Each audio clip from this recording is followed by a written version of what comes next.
Me lähdetään Taalasmaiden kanssa takahuoneeseen. Teneriffalle. Joo. Vähän lämpöön tappaa. Turvekylpy. 5 tonnia.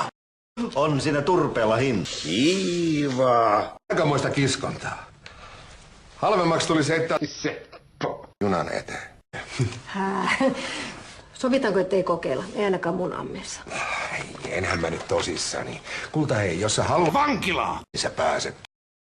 Mulle ainakin riittää löhöily Porealtaiselle. Vesiliukumäki, sitä sun on ehdottomasti kokeiltava. Joo, ja sit sä voit laulaa siinä liukuessa sitä sokeria 6 kiloa. Sinä turpa kiinni nyt! Ismo, lopeta! Voi helvetti! Antaa olla. Ei toi oo yhtään junttimaista. Riku ei, annos mennä. Sä jäjä.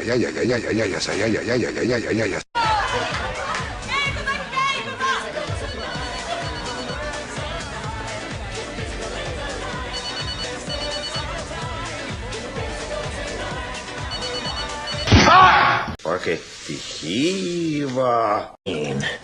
Otamme tästä. Jep. Sä et kyllä vaikuta oikein innokkaalta kylpylälähtiöltä. No en.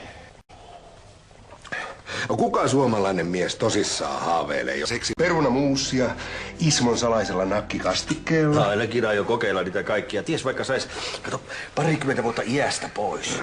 Kuvitteles nyt. Mullakin olisi tukka päässä ja sulla olisi vähän paskaa. Mä oon ainakin ihan tyytyväinen tähän mun nykyiseen palloon.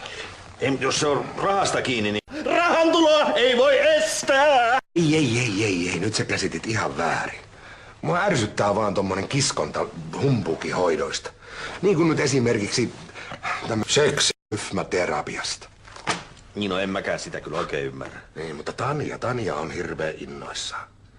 Siis maksan 5 euroa siitä, että vähän Ossien kanssa terve. 5 euroa. Sillä luumukiisseliä